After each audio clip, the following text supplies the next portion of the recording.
Have you ever wondered what it really takes to transform a life? We're about to get into the incredible story of a man named Steve. His journey from deep inner turmoil to a life of service is just wow. It really shows the power of faith, community, and just sheer perseverance. And that brings us to a question a lot of us think about, right? How do you find any kind of peace when your own mind feels like a battlefield? For Steve, this wasn't just some abstract idea. It was the biggest challenge of his life. But his story, well, it kind of gives us a roadmap.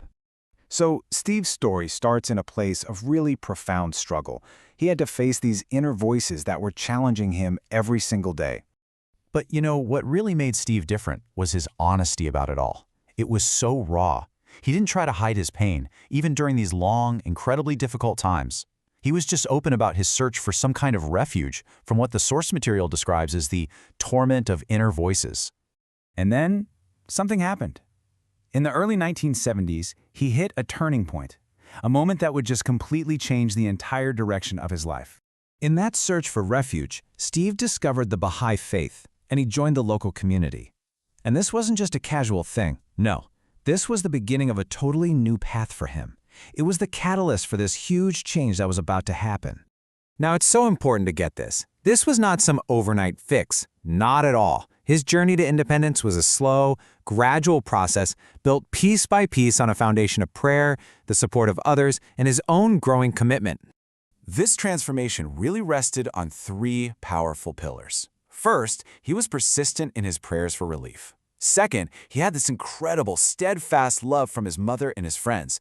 And finally, his own personal commitment to his beliefs. That just got deeper and stronger with every single year. And you can see the real-world results of this journey in the milestones he hit. And listen, these were not small steps. Learning to drive, holding down a steady job for 20 years at the county courthouse. Each one of those was a massive victory. They were signs of his growing stability and his independence. And this is where Steve's story gets even more amazing. Once he found his own stability, his focus totally shifted outward. He went from being someone who needed support to becoming a rock, a pillar of strength for his entire community. He didn't just get better, he blossomed. All that energy he once spent fighting his inner pain was now turned into this incredible capacity for service. So what did that actually look like day to day? Well, his life became one of just constant, active service. He served on his community's local spiritual assembly for years, and he even became this indispensable assistant. But his work wasn't just behind the scenes. He led teaching efforts, he traveled to share his faith, and on a personal level, he was always the guy welcoming new friends, and you could just see his beliefs in every single conversation he had. His journey wasn't some perfect, straight line. The source is clear that his old challenges would sometimes come back. But what's so remarkable, what's so inspiring, is that every time they did, he came out of it with his commitment not weaker, but even stronger. That is true resilience. So when you look back at it all, what is the legacy of Steve's journey?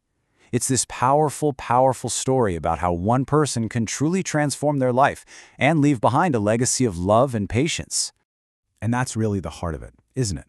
From a starting point of such deep pain, he built this life that was defined by service, by independence, and by connection. His whole journey became a living, breathing testament to the fact that profound personal change is absolutely possible. There's a quote from the source that just captures his legacy perfectly. It says, "He dedicated his adulthood to changing a chaotic world through love and patience." His goal was never just about healing himself. It was about using that healing to help heal the world around him. It just goes to show you that one person's journey to find inner peace can ripple outward and touch countless other lives.